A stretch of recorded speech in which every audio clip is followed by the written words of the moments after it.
Tinubu must go. We want Nigerian Army to take over. We want Nigerian Army to take over Nigeria.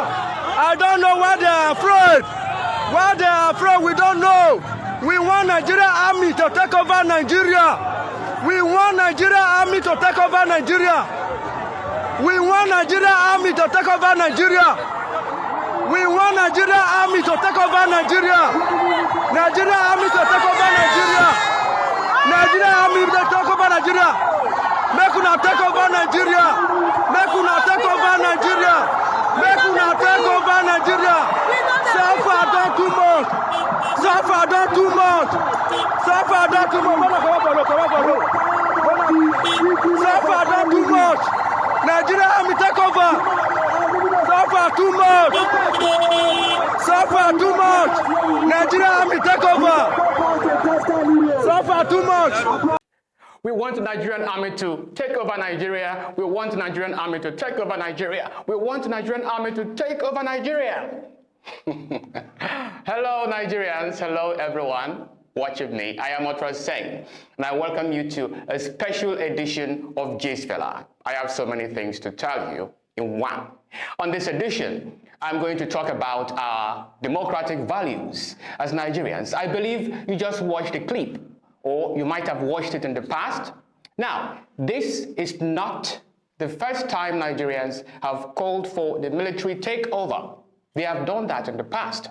They did that when our next door neighbor, the Republic of Niger, succumbed to the military in July 2023. But I understand where the present confrontation is coming from. I understand where the frustration of this call for a military rule is coming from. In July 2023, Petrol, that is the PMS, the Premium Motor Spirit, was sold at 600 naira per litre. But in October 2024, it is being sold at 1,500. That is a whopping 150% increase. Also distressing is the depreciation of our currency. In July 2023, a dollar was sold at 750 naira, but in October 2024, it is sold at 1,700 per dollar. Very sad indeed. So the frustration of Nigerians is well understood, absolutely understandable. Nigerians are desperate for an escape route. They are yearning for just a bit of fresh air, not a whole, just a bit of fresh air. Nigerians have yet to see the tangible and palpable dividends of democracy. That is why they are calling for the military to stage a coup d'etat. Democratic values in Nigeria are a complete travesty.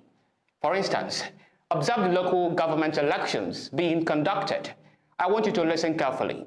Among the states in which local council elections have been conducted, none has 1/4 of the local council's chairmanship won by the opposition parties. Very sad situation. Now let me give you an idea of what I am talking about. Let me start with the Northeast. All the states in the Northeast have held local council elections, and it is a very sad situation we have got there. Let me start with Adamawa State. The governing PDP won all 21 seats of the councils. In Bauchi State, there are 20 local government councils in which PDP won all the seats.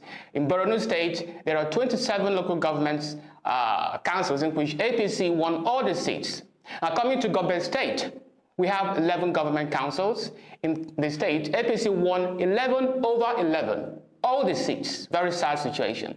Then to Taraba State, there are 18 local governments in which the PDP won all the chairmanship seats. And finally, in Yobe State, APC won all 17 seats in the council elections. Now let's move to the Northwest.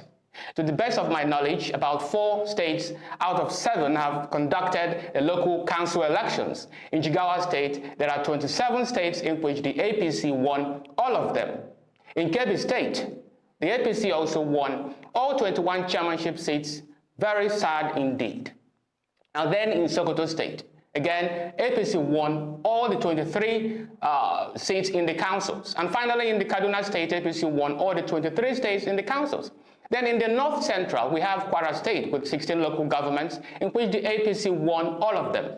And then in Benue State, APC won all the 23 seats in the council. Now in the Southeast, Anambra State governing APGA won the whole 21 seats in the councils. In Enugu State, the PDP won all the 17 seats, and then in Imo State, the APC got 27 seats out of the 27 local government council. Very sad indeed. And then to the south-south, Akwa Ibom State has 31 seats in which the PDP won all of them. In Bayelsa State, the PDP won all seats in the councils. In Delta State, the PDP won the same thing, all the seats. And then in Rivers State, the Action People's Party, APP, won 22 states out of the 23 states in the councils. Now moving to the southwest, in Ekiti State, the APC clashed victory by sweeping all the 16 council seats. And finally in Oyo State, the PDP won all the 23 chairmanship seats in the councils. Now do you see clearly the state governors have used their power, their incumbent power, to dishonestly sway victory to their various political parties? Do you see it? It is no longer just about the ruling APC, but other parties controlling their different states have rigged their parties into all the local councils of their states. Very sad situation. Now, do you see why our democracy is rotten? Do you see why some Nigerians are pushing for a military takeover in Nigeria? However, Nigerians who are calling for a military takeover have no idea what they are calling for. Listen, it is well understood how beastly and corrupt African leaders are. Yes, we agree on that. Even when ECOWAS threatened to invade Niger in the wake of the military coup, public affairs analysts argued that this move was hypocritical, that African leaders were behaving like autocrats and dictators. Now let's hear one of the contributions from one analyst. Right now as we speak, one of the West African leaders, Macky Sall, is behaving worse than a bull in a china shop, arresting innocent citizens, dumping them in prison, firing tear gas on protesting people and so on. West African leaders have not seen these clear violations of the rights of the people of Senegal. He's managed to put his only viable opponent in prison and so on. West African leaders are not complaining. Now, at a certain point, Islamic insurgents had managed to seize more than 50% of the land territory of Burkina Faso. West African leaders were not worried. As far as West African leaders were concerned, that was democracy. More than 50% of the land territory of Burkina Faso had been seized by Islamic insurgents. West African leaders were not worried at all. West African leaders looked on as the Malian president behaved with impunity, shooting into demonstrators, arresting his opponents, and so on. They looked on. They were quite comfortable with that. They looked on as the president in Guinea continued to misbehave. He completely was misbehaving. They had no difficulty with that. But as soon as the military intervened to stop the killing and to stop the wanton destruction of life and property, West African leaders wake up.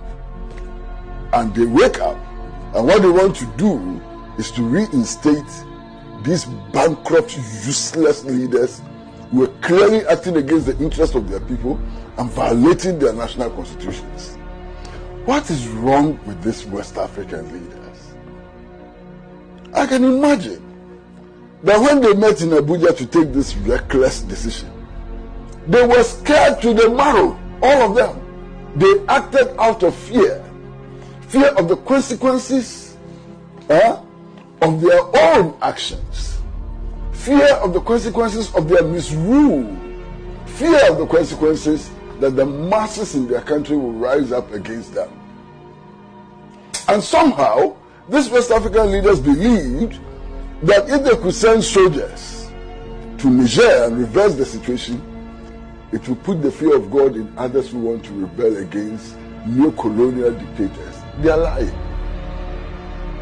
They are lying. They don't understand the West African people. Very sad situation. Very sad indeed. There is absolutely no moral justification behind the ECOWAS attempted invasion, no justification at all. Now, despite all odds, those calling for the military takeover are doing so out of desperation. And all or almost most times, any action done out of desperation, I tell you, is extremely dangerous, harmful for everyone. Nigerians cannot afford to sink into another military coup. I still believe, and I know a good number of Nigerians still hold, that the worst democracy is still better than the best autocracy or dictatorship. I was not born when the military was in power in Nigeria, but by the accounts of gray hairs, I can confidently tell you that those asking the military to take over have not even a shred of an idea what it means in a military rule. In Nigeria, you still have the freedom to say whatever you like on social media, slander the government anyhow, and yet you call for a military takeover. In Nigeria, you have various independent media organizations, Arise, Channels, AIT, DDM, and many others who do things the way they like in their studios. Now, let me tell you, let me use North Korea as an example. North Korea is a typical autocracy where Kim Jong-un is a current supreme leader. We all heard what happened recently, where the leader executed 30 officials, government officials, for failing to prevent flooding that killed thousands of North Koreans. Now you ask yourself, these were the individuals who worked in this government. He treated this way. If Kim Jong-un had the mind to show no mercy to his officials, how much more brutality would he display against ordinary North Koreans who criticized or slandered his government?